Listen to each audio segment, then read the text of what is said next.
Yeah, thanks for joining. Like Jim said, it's great to see that there's so many people on board today. I'm Quinn Chandler. I work with Scanning Pens, and today you've got myself and another of my colleagues, Jim from Scanning Pens and Jenny from Dyslexia Ireland. So it's a lot of information sharing from two different places, but we've done a lot of work together, I think, over the years, and we're all trying to support in the same fashion. So yeah, I guess a bit about me in terms of the work I do is all primary focused at Scanning Pens. So I'll hopefully be able to I guess just open your eyes in terms of the way in which the pens can support the younger learners. And Jim, I guess if I pass over to you at this stage, Jim does our secondary or post-primary, and Jim will probably be able to give a bit more detail on that and exam accommodations for students of that age as well. Thanks, Quinn. So Quinn's introduced. So I'm Jim. I look after the post-primary sector and secondary sector in the UK. I've been over to Ireland quite a lot of times and really enjoyed myself. Been to Cork, been to Athlone, been to Dublin, been to Dunleary.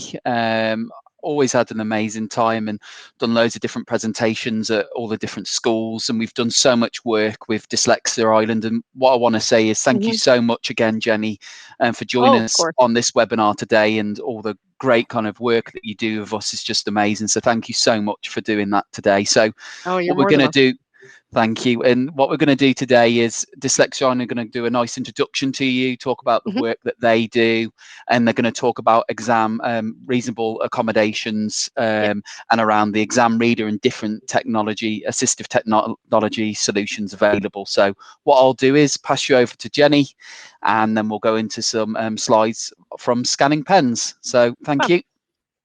Thanks so much, guys, for having me. It's a real pleasure to give this information to parents and to teachers as well. We have a lot of teachers here as well today. So it's just trying to educate them and make sure they know as much information about the Scanning Pens and about dyslexia and how to access it and advocate it as much as possible. So I'll talk a bit about myself and what we do here first. So my name is Jenny Byrne. I'm from the Dyslexia Association Ireland. I work here for 10 years and I'm one of the information officers. So if any of the parents have rang or emailed, a lot of parents might have had an assessment with us. So I'd be the first port of call when someone rings up or emails first. So the Dyslexia Association is currently based in Dublin City, where I am Dublin 2 on Windmill Lane. Our association offers an information service, an assessment service for dyslexia. We currently offer an assessment service online because of COVID. Tuition, we've individual tutors for children and adults alike. We offer training for teachers and parents, SNAs. We offer training for primary school teachers, secondary school teachers, and FE and HE teachers as well. And then we also advocate a lot, as much as possible. With us being such a small charity, we have under 15 staff, and we do advocate as much as possible to the Department of Education, on Garda Síochána recently about the Irish exemption, also to pass the public appointment service. So we do as many talks as we can to inform people and educate them around dyslexia and how to offer as much support as possible. If anybody needs to get in touch with us after my chat, I'll put our information, phone number and our email in here. So what is dyslexia? So dyslexia, we won't go into the full, I could spend all day talking about it. So what we try and explain to parents and to teachers as well is it's a specific learning difficulty or difference. It's not a disability. So the wording around it is, we like to say, it's a difference or a difficulty in learning. It affects 1 in 10. So it is on a spectrum. Hypothetically, in a class of 30 children, you might have a minimum of 3 who are dyslexic, diagnosed. Undiagnosed, there could be at least 5 to 10 kids with a level of different mild to moderate. The main areas where dyslexia may affect a student or an adult would be reading, writing and spelling. So that's where the difficulties may lie. But it does not make reading, writing and spelling impossible. So you can get there in the end with the correct support, both in school and at home. People with dyslexia can do very well if their needs are identified and met in a timely manner. So if any of you guys have children or younger children, once in a assessment has given you a diagnosis and we know specifically where your child's needs are, we or your school can offer the correct intervention to improve a child's needs, to be able to access the curricular correctly and in a timely manner.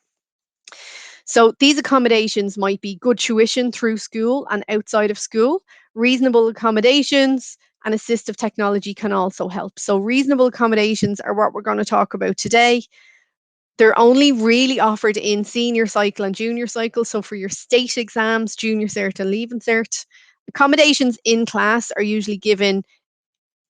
It's kind of, no, there's no obligatory need. It's whether or not your school want to give the need. They don't have to for primary or first year or second year. They're not obliged to, but hopefully they would take that into consideration. What we're going to chat about today is how assistive technology offers more independence to students. So it's enabling access and independence by using the types of things a student with a learning difficulty would use. They would use text-to-speech software or screen reading software. And this is where your computer would read your book to you, or read your essay, read your PDF of an essay you have, or a poetry. So text-to-speech software. There's also speech-to-text software or voice dictation. And this is where I dictate into my computer and it types up what I say. What I'll do is I'll put in some links after my few slides now with free options. I won't give you there's free, there's €50 ones, there's €100 ones. So I'll just show you a couple of the free options that are available, and then you guys can have a look around as well afterwards. So the next supporting aids would be learning with supporting aids through phonics apps, spelling programs, editing software, note taking. So phonics apps would be apps that you would download onto your phone for younger children between the ages of maybe 6 to 12. You guys might be familiar with the programs Nessie, Hairy Phonics, Hairy Words, Hairy Numbers. And these are good games that the kids can improve their literacy difficulties without realizing they're learning phonics. They think this is wonderful. I'm getting my mum or my dad's mobile phone for 10 minutes, and they're actually improving their phonological awareness. The editing software Grammarly is a package to improve your spelling. So like me, if anyone's dyslexic, I'm also dyslexic. So I am a terrible speller, but Grammarly has saved my life because it definitely helps me know. It'll highlight everything I've said. It'll say, do you mean this? So it attaches itself to my Word documents, my Gmail, my Outlook, anything where I'm typing lots of words. It'll let me know if my spellings are incorrect, and it's free and it's safe. It definitely is safe. Depending on where you're working, if any adults are using it, there may be a firewall in your employment, so you just have to check that with your HR or your IT. For note taking for students, for older students, junior cert, leaving cert, and then moving on into third level or further education, Notability is a wonderful app. It's €5. It records your voice, but also you can write on your phone as you're taking notes from someone. There's mind mapping software, which is Poplet. So we can talk about that in a little bit. I'll talk about that at the end if you'd like. I'll put in some suggestions. And then we have memory apps. So Dashlane for passwords. And then there's also Bitwarden. So for example, I have a password for Facebook, for Twitter, for Instagram. I have passwords for Amazon. I have passwords for PayPal, for Revolut. It's hard to keep them all in your mind, especially if you're dyslexic and you have a short-term memory processing issue. So using apps like Bitwarden, you make one password and then the app connects that to all your, say you have Amazon and Zara and PayPal on your phone, so you only have to have one password saved somewhere. So it's wonderful for people who might find retaining all that information because of a processing issue. So these are some of the technology. This is definitely not all what's available, but it's just some that I said I'd bring and show you guys today what's available. Again, at the end, I'll put in where you can get some text-to-speech free software and to show you how to play around with it yourselves in your own time. Okay. So assistive technology for secondary school, teenagers, first year through to sixth year, these are the services that might be built in. Nearly everybody will have access to a smartphone, whether it's an iPhone or an Android phone or a tablet or an iPad or a Samsung Galaxy Pad. So a lot of them have built-in services already. They have the built-in text-to-speech. We all know we can say to Siri, what time is it in Australia? And they'll be able to tell us. So that's the built-in accessibilities. Add-ons are apps or software we download onto our computer or our phone. So we buy an app or we download Grammarly. So you're downloading the add-on. Separate devices, we would say ideally would always be small or portable, and that's why we have the scanning pen. This is it here, perfect size. Or other devices might be like someone might have a handheld dictionary or a small handheld spelling program service. Like older people might use the small handheld dictionaries themselves. So that's why we would say the lighter the better, the more portable the better. You don't have to lug around batteries, and you know the pen itself is as small as a highlighter, and all you need is your earphones to use it. So to ease the use of accessibility, it is key to the success of assistive technology. So the smaller the better. So to make things as accessible as possible means your student has a better chance of accessing the curriculum with these assistive tech options. Whether you're using a laptop and you have your books on iPad, or whether you're using an iPad and you carry it with you, it's as accessible as possible to make it easier for the young children, age 14, age 15, age 18, to access the curriculum. So examinations and scanning pens, this is the interesting part. So the state examination commission, some parents might be familiar with that if your student has already been through junior cycle. So it's usually referred to as the SEC. This is the website here. At the end of my speech, I'm going to put up all the information you need for that. So the SEC, the state examination website, are the people who approve the usage. It's where you apply for, your school would apply for assistive technology, a reader, use of a reader, use of a pen, spelling and grammar waiver, access to a scribe. So it's very helpful for students who need some words read to them. So a student can highlight words or highlight a sentence rather than having to always access the reader or the exam adjudicator that's in the room. We know ourselves, our students, whether they're junior cert age 15 or 16 or leaving cert age 18, some students find it hard enough to say, oh, sir or miss, can you read that once? They're not going to, they might need it read 4 or 5 times. So they're not going to raise their hand and ask that, can you read it again? Sorry, can you say that word again? I'm not really sure. You know, I need you to put it, say the full sentence or say just the word. Where the exam pen gives you that access, it gives you that individual access to, to the words. You don't have to keep on asking for help. It gives you that individuality, and it doesn't make you feel as different to the students who don't have access to this. With the exam papers as well, it's wonderful because it helps students who may have a slower reading speed. So it gives them students the individual access to it. So you're not feeling you're different to the student on your left or the student on your right. And what we would say is, I'm going to speak about it now verbally. So you don't have to write it down really fast. I will put it in the chat box in a couple of minutes. So the criteria for a reader, to gain access to the criteria for a reader, is the student has to have evidence of a need. So they usually have to have had an assessment done in school, whether they have a diagnosis of dyslexia, or you don't have to have a diagnosis of dyslexia for this, but they do have to show that they have a need. So they do have to have had an assessment in school. The lists of the tests can be, the names of the tests can be, we have a RAT5, a WRAT5, that is a wide range achievement test. That's usually the most popular one. We have a WIAT 3, WIAT3, and this is the Welshler Individual Achievement Tests. These are the most popular ones that are used across the board for spelling and grammar, for access to a reader, access to assistive technology, and then a scribe, as we know, is harder to get, but it is accessible to students with the most severe needs. So, for example, a student who may be testing to see if they meet the criteria for use of an exam reader or reading assistant or in a room on their own with a reader individual, they need to have a standard score of 85 or less in one of those reading tests. So, whether it's a Wyatt or whether it's a WISC, the reading ability within that test needs to be on or under the score of 85. If any parents are familiar with this, this is around the 16th percentile, 15th, 16th percentile in the word reading attainment score. So if your child has a diagnosis, you'll be able to read that from their assessment.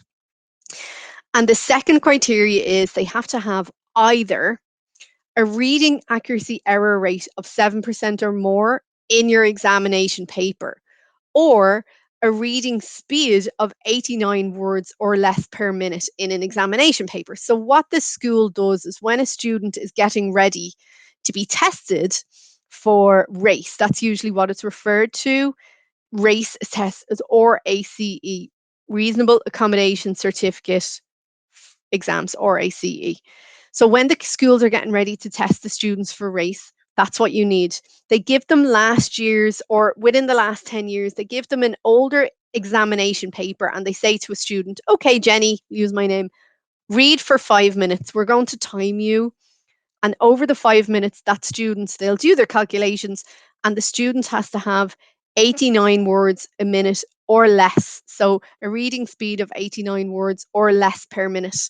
What I would say is let your students know this might be happening because the schools may not let them know why this is happening. And the rate of speed, if a student is nervous, they may read really fast and that will not help them in the long run. So let your student know. It is a note in the booklet that I'm going to show you right now. They do say that students can read too fast. And we would say is that if a reading speed is used, sometimes the candidate reads too fast because they're thinking, why am I being asked to read this? I better get it done as quick as possible because I'm feeling nervous. So let your student know, junior cert or leaving cert, is that just read in your own voice and your own tone to show them how you may struggle. That's what they need to see. They need to see how you may struggle. So if you're a slow reader or if you're a normal reader, don't read as fast because it mightn't benefit you in the long run. Also within it's either or. So a reading accuracy error rate. So what they do is they, again, your resource teacher or your SEN. Some of the teachers here have said they're SEN teachers, special educational needs teachers. They'll sit the student down and they'll say, we're going to time you. Read this paper 1 of English paper 2018. Read that paragraph. Out of the 500 words, they need to have an error rate of 35 words or more, which is 7%. So the same word can't be repeated twice. If they say the same word wrong, they say helmet, Hamlet, it's one word. So it's not repeated 35 times. They have to have 35 words incorrect. And this would be things like where they don't put in punctuation and they don't see the full stop and they just continue reading, or they say things like he for she or she for he, or so it's the understand they're not understanding the words. They're saying words incorrectly. They're putting words in where they shouldn't be, or they're saying ing on the ends of words, need ing where need is just need, so these are things that could be tested. Again, it's a reading accuracy error rate of 7% or more, or a reading speed of 89 words per minute. Your school may even do both to see where your child is worse off, to see if they can find that sweet spot to get them the criteria. So they might do both. They might ask them to read out loud for 5 to 10 minutes, and out of that it has to be 35 words or more incorrect. And then they may also ask them to read out loud and they'll time them, so it doesn't matter what they're reading, they'll just time them. And the student has to have 89 words or less per minute. And it's surprising, as parents and as teachers and SNAs today, if you do it yourself, you will find I am read really fast, or I read really slow. So think of it from the student's point of view. They are stressed out. They are thinking, why am I being done this? So make sure they're as informed as possible, whether it's a parent or whether it's a student. Make sure that your student knows why this is happening. As a teacher, if there's any SNAs, or sorry, not SNAs, any SEN teachers here or resource teachers within secondary school, when you're filling out your forms, make sure they're as in-depth as can be. Last year, the NEPs and the SEC had a online webinar, and they noted that some of the errors that they kept on finding was that text was not being read in the second subject from a second subject. So sometimes they'll give you English paper 1, but they can also give you an additional second subject. So you could read history paper from 2016. So it's not being included, or text being read at an incorrect level. So if you have a higher level English student, but you're giving them an ordinary level paper, again, that's incorrect. The student will just not be given the accommodation because the paperwork was submitted incorrectly. Errors not being calculated or recorded correctly. So unfortunately, if a teacher is doing 15 of these within a day, they may be tired. We all get tired doing the same thing. So they might not be calculating it correctly or knocking down the students' spellings. So NEPs or the SEC note that, and they might say, oh, this is spelt wrong, but it wasn't marked as an incorrect spelling. So we can't give that because it was done incorrectly.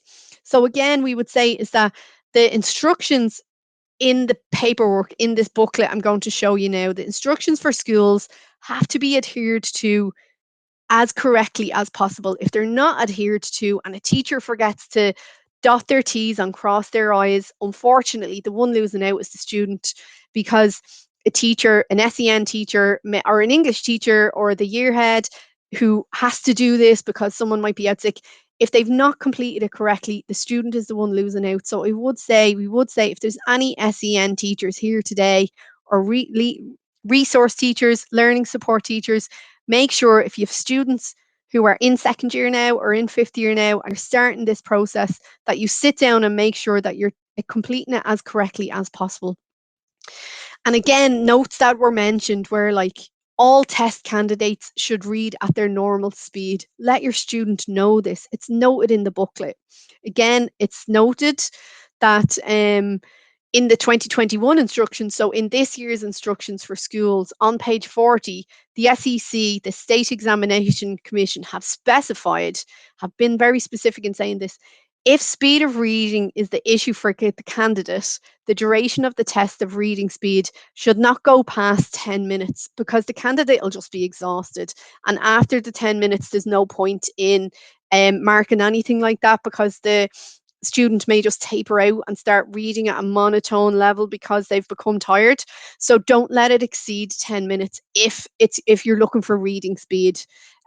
So again, these are the things that you're the text being read is the incorrect level. So higher honours for pass or ordinary for honours, vice versa.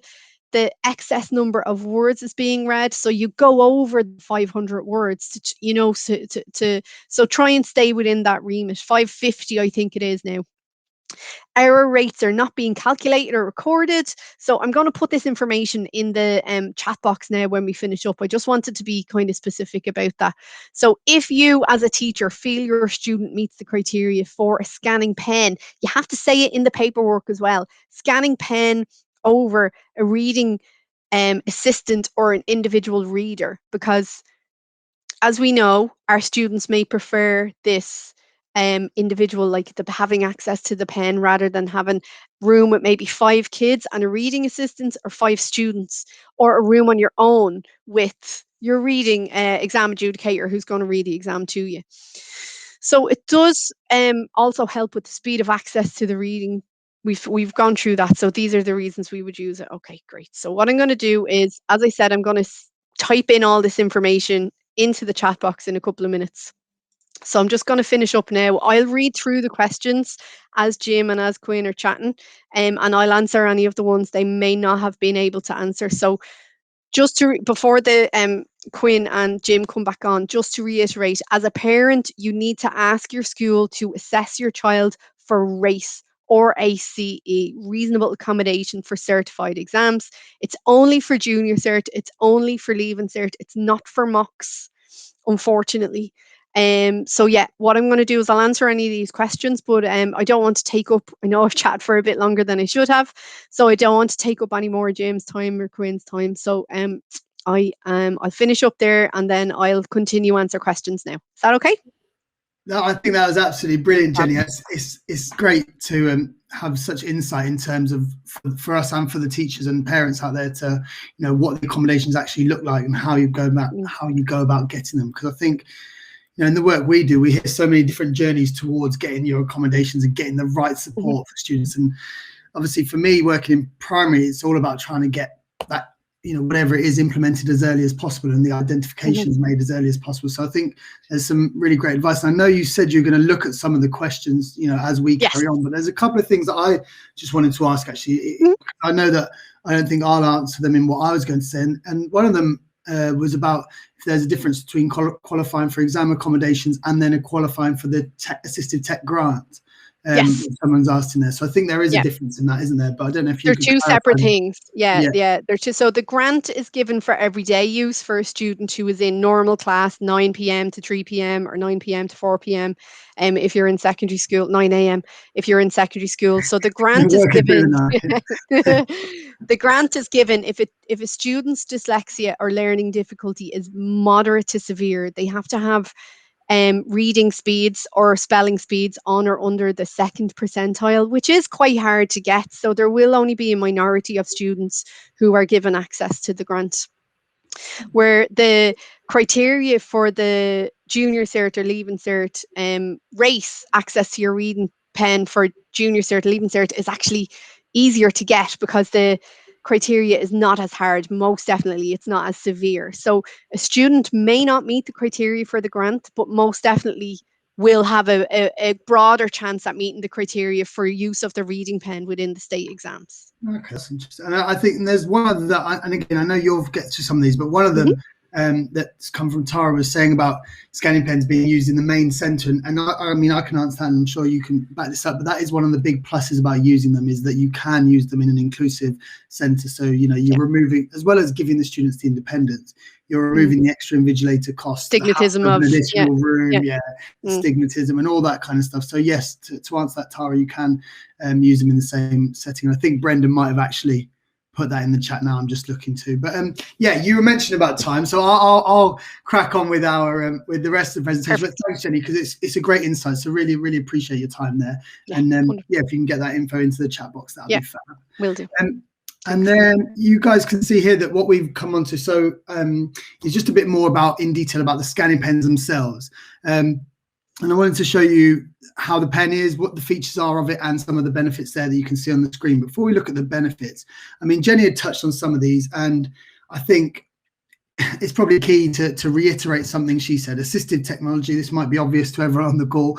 The assistive technology is about giving independence or increasing independence for, well, I was going to say young learners, just because that's my line of work, but actually from young learners all the way through to people in the workplace, who are using assistive technology day in, day out to increase their independence and increase their autonomy or, ability to just achieve things that they might not otherwise be able to do so without the assistive tech. So in terms of where we sit as scanning pens, we sit as a kind of mid-tech, mid-level tech. It's not the top end of the spectrum in terms of cost. It's small in terms of size. So we sit in the mid-range technology, everyday sort of use. And what I've got here is a graphic of a scanning pen. Jenny showed it, and I always like to hold it up against my head. None of you have any idea how big my head is, so the pen could actually be huge.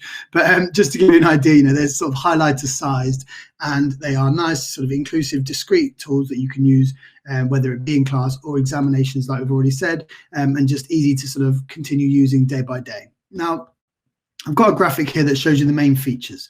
Text reader and dictionary are the two things that I'll come to, and are the two sort of core functionalities of the reader pen. So what we've got here, so I'll just flick slide there. So what we've got here is the text reader is something that enables you as an individual to scan over any printed text and have that read back to you. So you get the audio through either headphones, as Brendan mentioned in the chat, or on a speaker if you don't have the headphones plugged in.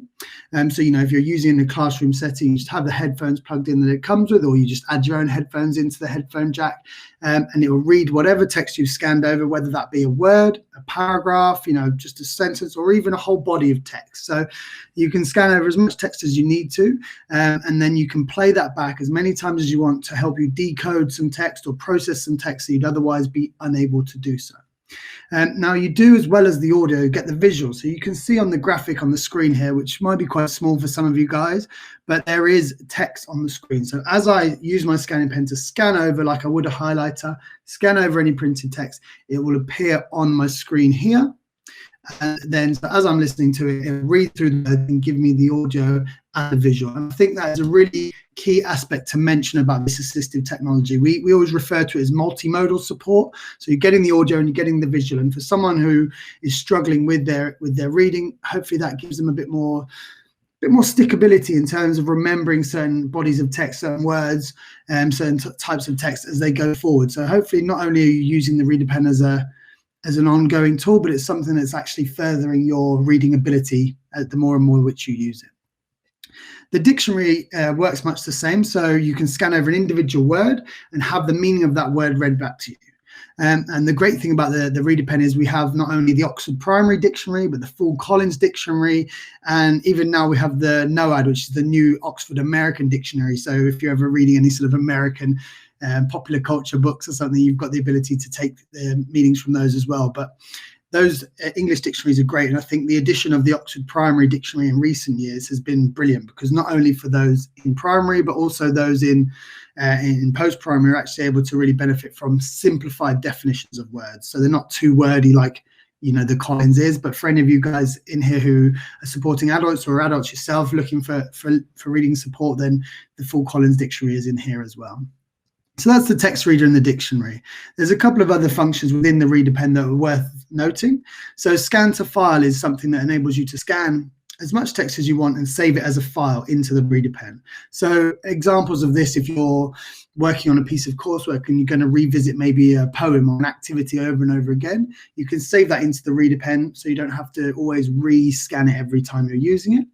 And equally, if that's something you then wanted to maybe extract from a poem and put it up into a Word file that you're going to be submitting as a piece of work, then you can actually scan to file in the scanning pen and send it up to your laptop and edit that in a Word document or any other text document as well. So it gives you the ability to take text from a page and into the pen or into your computer. And the recorder function acts as you would imagine, it just does what it says on the tin. So you can record into the reader pen and play back. Now, you know, you might think an obvious sort of thought process of this is a dictaphone and recording a lesson, but also we have examples where schools are using it because, for example, the dictionary shows a history of words that the student has scanned. So maybe if you're working with that individual, you might want to do some follow-up activities on the certain text that they are struggling with through the use of their history in the dictionary. You can see that, and then you can maybe do some sort of reflective activities, sounding out activities through the recorder. Or as Jenny was mentioning, a lot of you guys were saying that you were SEN teachers in there. A lot of working examples I've had in primary is that messages of encouragement from the SENCO or from the parent. So, you know, the recorder can be used in many different ways. But again, there's sort of sub features, if you like, that complement the main functions of the text reader and the dictionary. The last thing on this graphic that is really important to mention is the settings. So as well as sort of changing obvious things in the pen, whether it be from left-handed to right-handed, like myself, I'm a lefty, so I'll change it into left-handed mode. The real sort of core functions of the settings comes from being able to personalize the pen so it adheres to your reading needs. So by that I mean you can add in word pauses and punctuation pauses, and you can slow the speed of the text down, and you can even now change accents. So all of these things hopefully enable you to really sort of match it to your processing speed, your needs, and therefore it adheres to your needs and gives you a better level of support. And these are all things that if people are taking out trials of the pen, or you've already got pens and you want to have a look at, we offer free training to run you through all the settings and the features as well. And things as well, I mean, for myself, I'm always doing that sort of training with primary level students, and I choose to show them to turn off auto read, so that when you scan the pen, it doesn't begin reading straight away. And actually it means that I've finished scanning the line in my textbook, or I've finished scanning a question that I can't process, and then I can actually press it at the time I want it to be read back to me. So I'm visualizing it because I'm seeing it on the screen, I'm seeing the highlighted words as they're reading to me, and that's helping me process it a lot easier, if you like. So yeah, a number of ways in which you can personalize the pen. And again, there's a survey at the end, so if you'd like to sort of book in the time to have a bit more of a run through with us, then we'll arrange that with you guys. And that can be yourself, it can be with students, it can be with as many teachers as you want from the school. Now, some of these I've got in my slide about benefits of using the Reader Pen, again, might be completely, obvious, might speak for themselves. Jenny might have even touched on a couple of them as well, but I just want to bounce through why we feel, or why we see from our end users, the benefits, and why people are picking up the Reader Pens and using them as a support method. So we touched on it at the top. It promotes independence. I believe every bit of assistive technology is designed with the overall goal of promoting independence. Now, for us, that is done by building reading confidence and reducing reading anxieties. Again, I keep saying it, but the core of my work is at primary school, but these issues aren't just limited to primary. But I work with a number of students who have festering reading anxieties that build up into larger anxieties, spreading on into other areas of their life.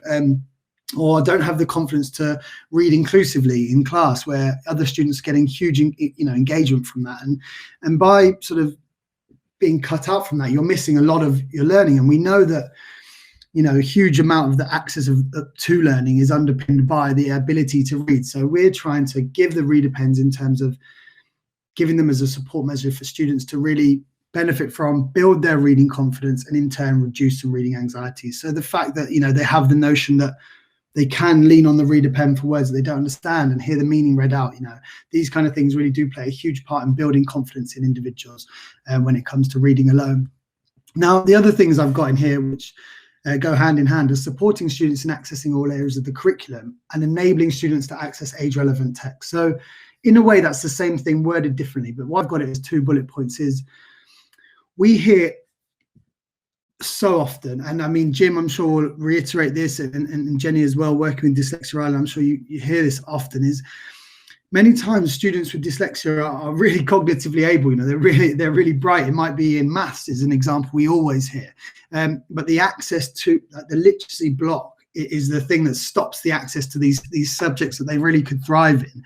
And especially, I mean, a lot of the problem-solving approach to maths that came about into the curriculum poses these really long, wordy problems that students just spend their entire time decoding and processing. So giving students the confidence that they can just scan over text that they don't understand and process that at their own speed and decode it so they actually get to the crux of the question, is something that really, we feel really strongly supports them in accessing all areas of the curriculum, and hopefully accessing areas of the curriculum that they actually really enjoy.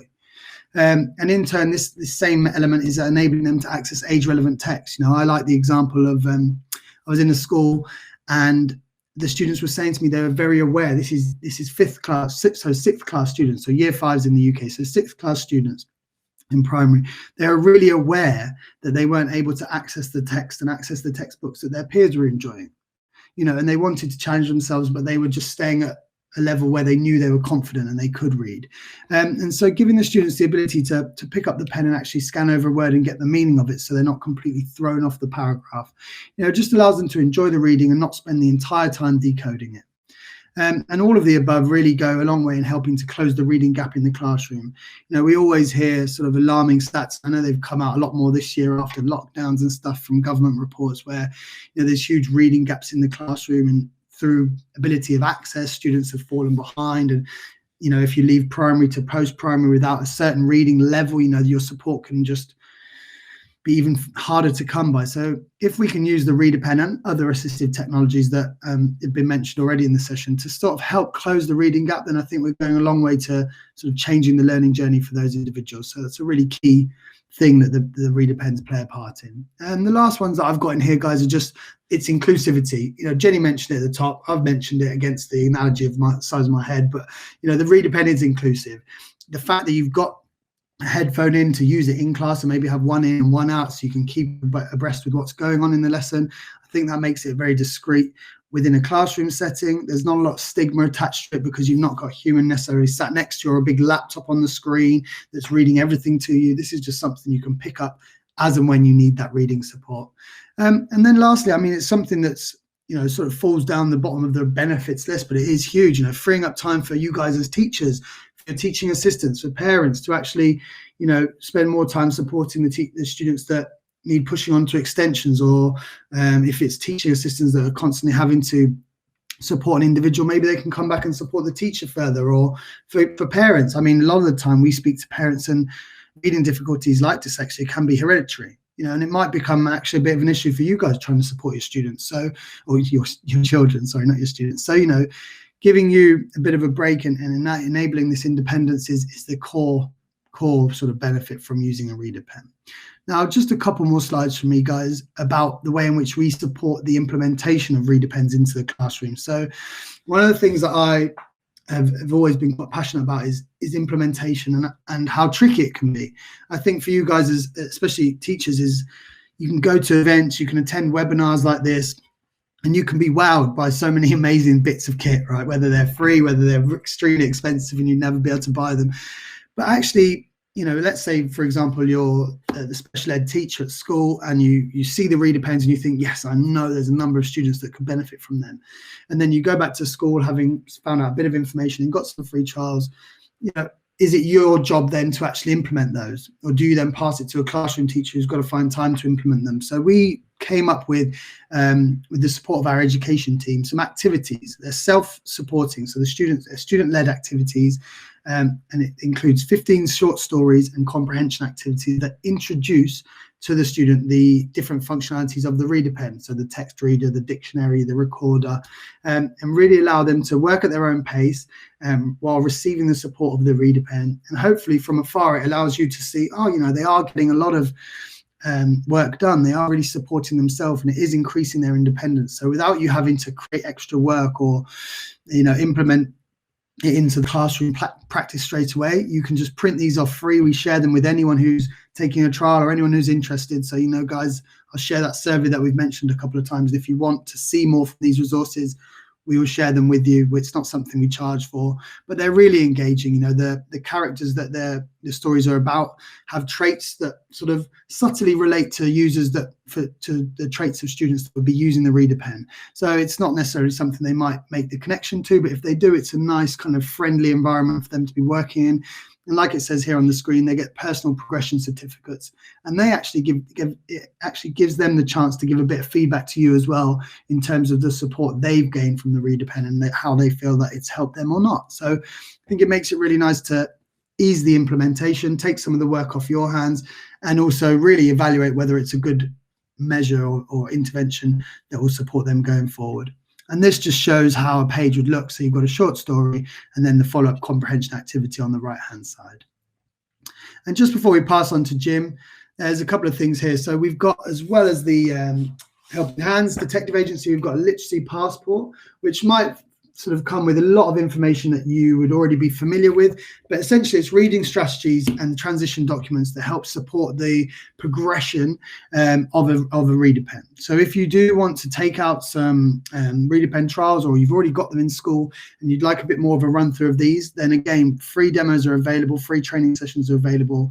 We'll either put them in the chat or we'll put it into the we'll share the survey at the end, and you can just request us, get in touch about that. But essentially it enables you to record the students' needs over different assessments and different observations over time, and sort of show the progress, track the progress, and then it gives you documents of transition, whether you're sharing it from school to a parent, or whether you're sharing it from year group to year group, or even more importantly, the transition from primary to post-primary. So this literacy passport stays with the individual and is also almost acts as a document or a journal of their reading strategy and supports that have worked for them and that could hopefully continue to support them into their later stages of education. So these are all things, again, that are free. They come with the trials. And again, let us know in the chat or in the survey at the end if you'd like more information on these. And those are just some of the extracts from it. So it's a 37-page document, things like a reading intervention record card, which gives you checkpoint indicators against SPLDs, and then areas where you can record the reading gap change over time, and literacy information gathering forms. So those are just a few examples there, but there's a number of things in that we can run through on an individual basis when we've got more time. And that's it from me. Jim, I've seen you pop up on the screen. Thanks, mate. So yeah, I'll pass over to Jim. I think Jim's going to go and tell us a little bit more about the exam readers. So yeah, thanks, Jim. No problem. Thanks, Quinn. Thanks, Jenny, for the input on for examinations and applying for race accommodations. Really interesting to hear, even for myself as well. So what I wanted to quickly do is just go over the exam reader with you guys, really.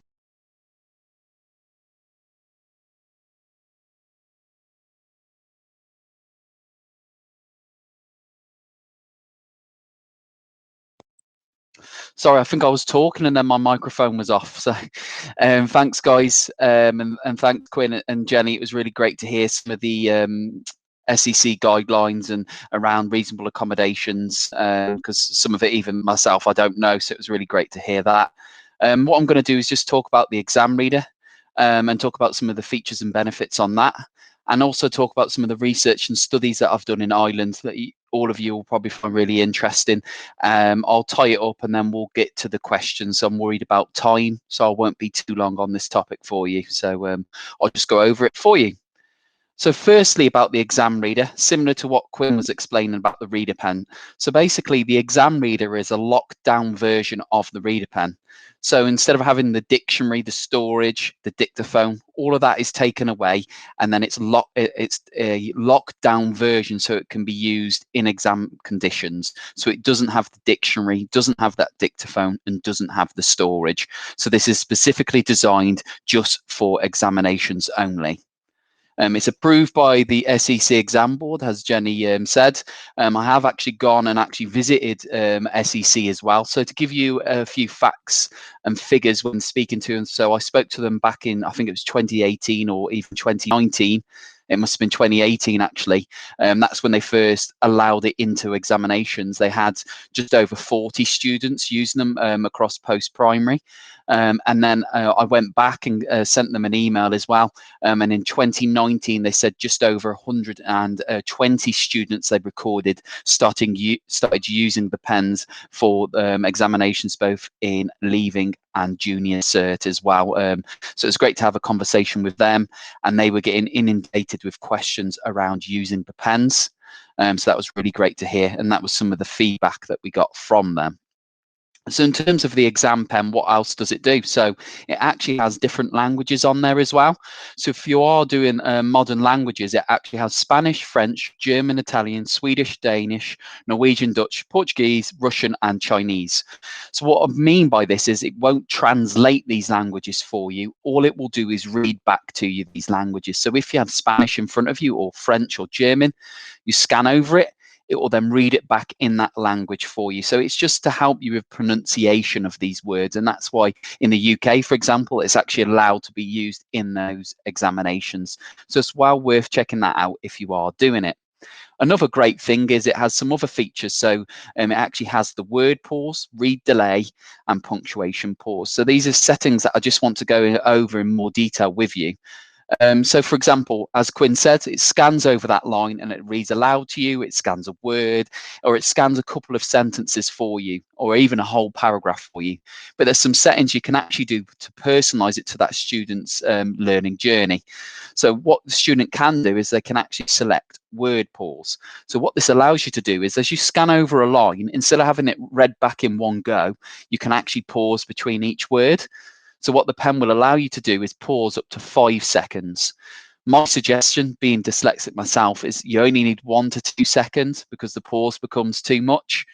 So on there, you just go into your settings, click on word pause, and instead of scanning the cat sat on the mat in one go, it will go the cat sat on. And it's just breaking that sentence up and making it easy to comprehend. So it's a really great feature that can really personalize it to that student's likings. And another thing that you can do in the settings of the pen, you can actually change it between left and right-handed. So if you do have any students that are left-handed, if you go into your settings, click left-handed, it will actually flip the screen. So anybody who's left-handed, it actually goes in the correct way. So the pen, the way Quinn was holding it, if anyone's left-handed, it will actually, the screen will be shown in the correct way. And if you are left-handed, you will actually find it easier to scan backwards. So you can scan left to right, right to left, and the pen will still read from the natural side as well. So it's well worth checking out all of these settings. And guys, we do have some different accents on there as well. So if you haven't had a chance to have a look, we do have an Irish accent. Please don't ask me which part of Ireland it is from. I know when I used to do presentations, people ask me what part it's from. All I know is we do have a nice Irish accent available on the pen. So you can go in there and toggle between the different accents for you. Another great feature that you'll find really interesting, and within all of these resources that Quinn mentions, we also have another resource called the implementation guide. So the implementation guide is basically a guide to help you along with your trial, with the purchase of your pen. And it just gives you some really fantastic, great hints and tips and some training guides to help you when using the pen. And in there, it actually has a really nice diagram of the reader pen and the exam reader. And what you can do is you can actually access this diagram here, and it will show you how to access all of the different settings, features and benefits that we explained today. So in there, you can actually have a look how you access them and how to use them. Also in the implementation guide, we have what you call hints and tips. So in there, you can actually go in to help you. So if you are struggling with your pen at all, you can actually go in there. It's got a couple of hints and tips. So for example, scanning a couple of centimeters away from the words. Another example is using a ruler underneath the line that you're scanning to give you a guide. And also if the sentences are too close together, it helps you with that as well. So it's well worth checking that out. And one of the settings that I want to visit with you guys is auto read. So I'll just go through this very briefly. So what auto read allows you to do is, instead of just scanning one line, lifting up the pen and having that line read back to you instantly, you can actually scan several lines, and then you press the big main middle button, and then it will scan that whole chunk of text back to you in one go, instead of you having to go back and forth and keep checking back and having it read aloud back to you. So with auto read, you can scan as many lines as you like, press a button, and then it will repeat that whole chunk of text back to you. So that's just a whistle-top tour of the hints and tips. And again, guys, if any of you have got some pens already, or you're thinking of trialing them, we'll end with the survey. And if you want to request training either with primary with Quinn or post-primary with myself, I'll be happy to do some one-to-one training with you guys. So please feel free to fill out that survey and request some training at the end. I did have some videos of some dyslexia associations that have actually had some of their children actually doing scanning with the pens. So what I can do is send you these videos. So this is Offlay Dyslexia. They actually purchased a bulk purchase of pens. They actually purchased 40 pens from us, and they delegated around. So they all chipped in and purchased these pens, and they use it with their children, and also some teachers purchased these pens as well. And that we've got a really nice video of one of the people that runs the Offlay Dyslexia Association actually using the pens. Her child's actually using it there, her son.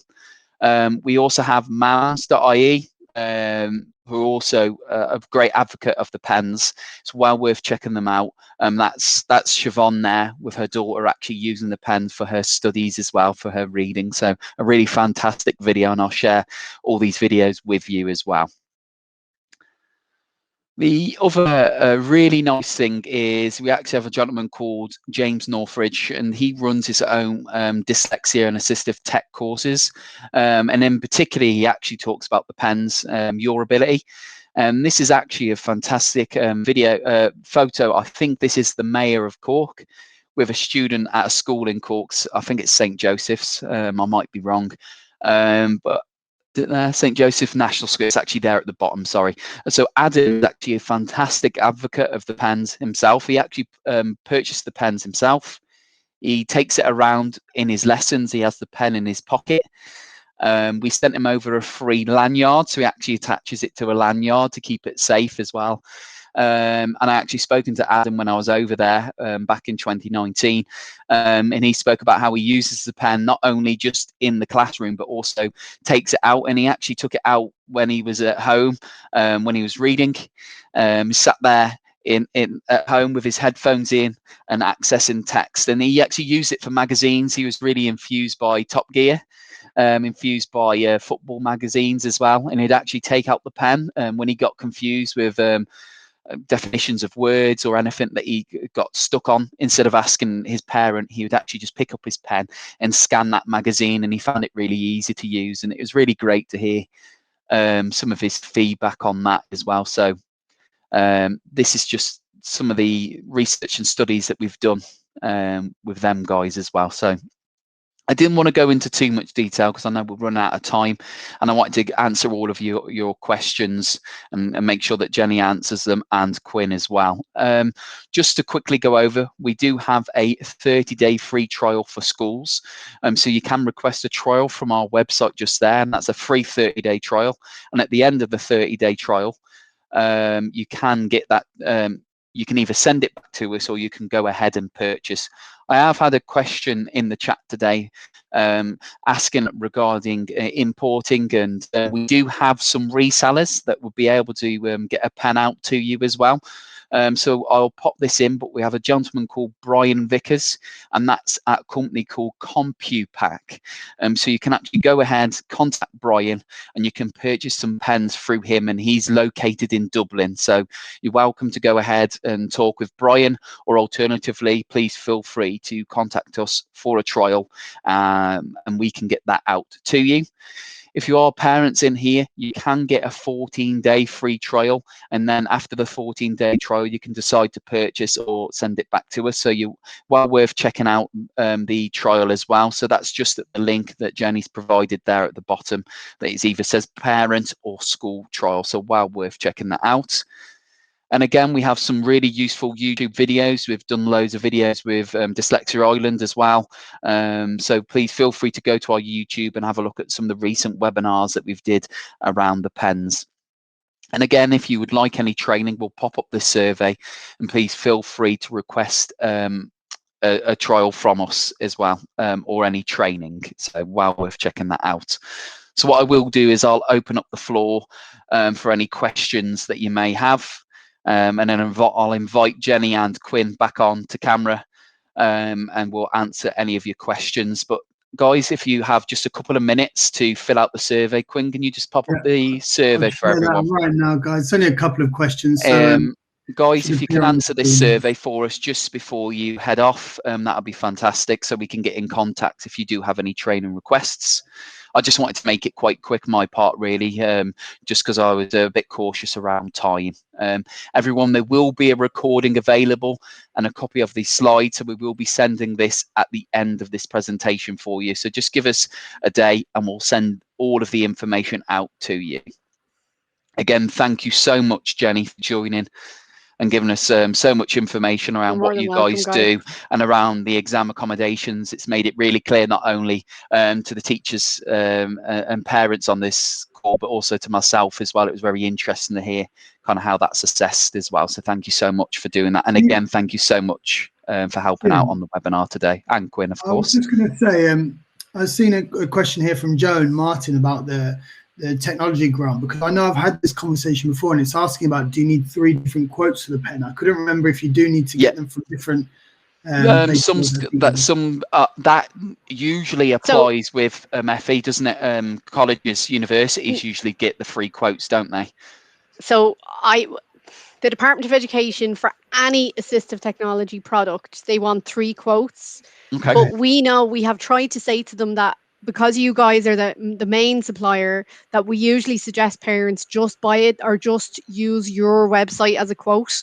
As Jim said, there's a couple of different websites in Ireland that sell it. I know you mentioned Brian from CompuPick. Is it? CompuPack, CompuPack, sorry. And then there's there's educationme.ie or something, where you can buy them in Ireland, but My thing is, I would always suggest buy it directly from you guys, because there's the warranty, there's if it breaks, there's all that the back and forth to your receipts and all. I know it might be a little bit more expensive, and there could be now, because of Brexit, there could be an import tax, and that's a catch-22. But do try. So you were saying, Jim, it's 30 days for the school and 14 days for the parents for the free trial. That's the one, yeah. And you're right, Tony, there is, I know that it came up in the chat, something about the import tax, and obviously it's not something that we've got really much control of. Yeah, but well, I mean, I believe that that's going to be ironed out over the coming months, but I'm not sure how much you can quote me on that. But yeah, it does exist at the moment, and it's something that's been tricky. I mean, dealing with some Irish schools this week, I know that I have tried to include that as much as we could in the quotes, so that they could include it in their funding applications, which is fine. Where the charge comes from, your handle, like for example, UPS. So there's my dyslexia come through.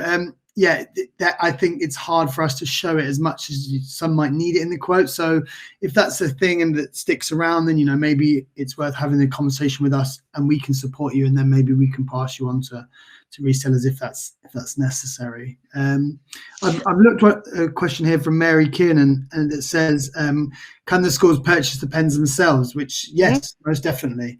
That's quite a common way that the pens are into school, and then the beauty of it is that it's not necessarily attributed to one individual. It can be there, and some of the ways we see it used really, really well in like an inclusive way is that it's part of your assistive toolbox, if you like, or your assistive tech toolbox, or your literacy toolkit.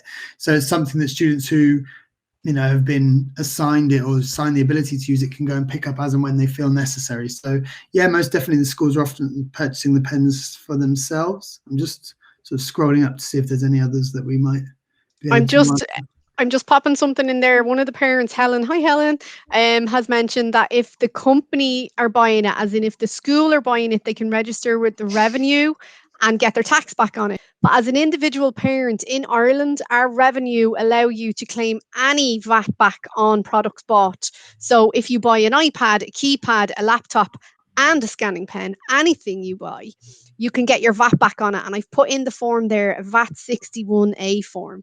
So if I buy a pen and a laptop and an iPad and I buy everything for my child, I get all my VAT back on it. I think your VAT is 21% or what you pay as an individual on VAT. So if you pay more VAT, you get more VAT back. So I've put the form in there. It's a VAT 61A form. So again, if parents have to buy the pen or want to buy the pen, they can get their VAT back on it, and it's a little bit something back in your own pocket. Thanks, Jenny. There's asking about the recording, guys. Yes, it has been recorded, so we will edit it down to get rid of this bit at the end and the sort of intro at the start, and we'll share beginning. That out. Yeah, the 15 minutes at the beginning. So we'll share that out. It'll probably be tomorrow. We use our tech guys to do that, so they'll be on their way out of the door soon. So we'll get them to chop it up tomorrow, and we'll get it out via email. I guess sort of tomorrow afternoon. So Denise asking about the recording. Yeah, we'll get that out to you tomorrow. Yeah, we'll get that out as soon as possible. Also, we know we might not have got through to all of these questions, but I don't know if either of you guys have found any others. But what we will do is export the questions, and then whether it's something for Jenny or for myself or Jim, we'll get back to you guys on an individual basis as well if you haven't had your question answered. But I don't know if you guys have pulled any others out. I'm just sort of having a scroll myself. I think I've nearly got back to everyone. And I think some of the questions were repeated twice and stuff. So we may not have answered your question, but the answer was in there. So I just wanted to put our email address there and my email, my phone number, if anybody wants to contact myself or Brendan with any queries that they have. Brendan would be more for adults for this morning, like with Jill, more of the further education. And then I would take care of anything primary, secondary. So yeah, I mean, and just I know parents are saying for a 7-year-old, I would say yes, your website has great videos on YouTube showing younger children using it. So I would say I mean, if it's suggested for you, have a look at the video, look at the kids using the product. When you have a question, mate. Yeah, you have a question, mate, from Ruth. I'll let you answer that. Oh, sorry. Yeah, no, I was just suitable age. I was just looking at the same one that you were saying, Jenny, there, and actually, yeah, I was going to say, Linda, we've got a lot of case studies in terms of where it's used with younger students and actually used to great potential. So yeah, I'll share via email some links to those videos. We've got video case studies. We do have a lot of wordy case studies. I always try and send the video ones because I feel like people will be more interested. But we do have a lot of academic research that's done independendly, that's been done at primary level as well, which is great to see, with the pre and post testing and stuff. But I'll share a couple of links to nice videos where you can see some younger students looking. And Jim, you said a question from Ruth, about a 7-year-old as well. Yeah, so same thing. So yeah, Ruth, I'll share that with you as well.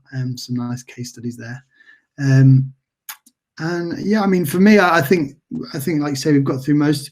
And asking about always reading accurately. The one thing that we'll say about that, especially me with the younger students, is I like to sort of go through what I call the technique, which might sound silly because they are quite simple bits of kit, but especially for the younger students, if you're not sort of scanning at the right kind of angle, there's no need for a protractor to come out every time. But if it's really upright or really flat, or if the pen's sort of bouncing along the page, or just little things like that, it can affect the scan. And so yeah, if you'd like to book in a quick time with myself, Jim, or one of our team, just to run through, like I say, the techniques, then we'd be really happy to spend a bit of time doing that. And that could be with the student as well on a call, or just yourself. So yeah, I'll give you an email about that, Anne. So Lisa's mentioning about the VAT back. I think Lisa, Jenny's put a link up in the chat that you can scroll up to, I think, haven't you, Jenny, about the form where you can claim the VAT back? Is that right? Yeah, I'll pop it in again just so it's here. A VAT 61A form. I know Wendy is mentioning about a grant in the UK. Guys, would you be more familiar with assistive tech grants for primary or secondary school parents? Yeah. For schools? Is it for a parent or is it for a school? Wendy didn't mention. She just said, "Is the grant available?" Because she's yeah, in England there is a lot of funding. Sorry, I was reading other questions. I wasn't listening. Yeah, so in England there's a lot of different funding available at the moment. Jenny, Wendy, sorry, you parent and or school? Yeah, so within schools there's a lot of funding that's trickling down. But I mean, we can have a conversation, because what we try and do is really stay abreast with all the different avenues of funding, different places where there are things like Rocket Fund as well, where you can try and bid for funding as well that's available for schools. So Wendy, if you want to have a chat about that on the phone, I'll drop you an email. I'm sort of pinning all of these texts. I'm saying I'll email everyone too. We'll go through. Yeah, so I've just seen you say yes, please. So yeah, we'll get back to you on that one. We'll get that. Can't we? Elizabeth.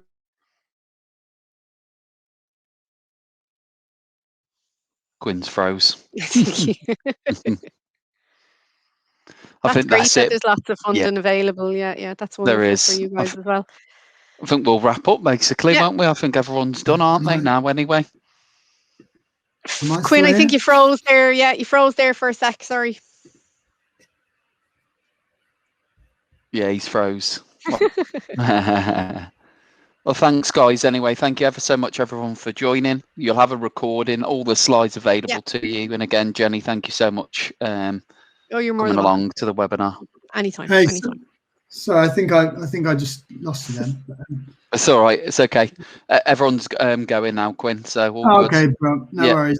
I was just going to say to answer Elizabeth's question, but if you guys want to jump off, but it's about being very conscious with having people around them. I mean, all I can say, and I think Jenny said it as well, is in terms of the reader pen, it is about as small as a piece of assistive tech that you're going to get. So we can't say that it'll work for everyone, but it is definitely worth a try with someone who's quite conscious in terms of the support they've got, because there have been a lot of examples in terms of stigma getting in the way of students getting the right support. And I firmly believe that the earlier you implement these things, hopefully the stigma's relieved more. I don't know if you guys will agree, but yeah, we can't say 100%, but it's definitely worth a try because it is quite small, quite discreet. And often, I mean, shoot the messenger if I'm saying something that doesn't happen and you try it, but often in primary, it's kind of seen as quite cool to have something. Yeah, depending on, And they become the advocate, if you like. So yeah, I think that's really good. And I would just say, get the free trial and use it at home if they're Absolutely. worried about it in school. So do try that. Try out the 14 days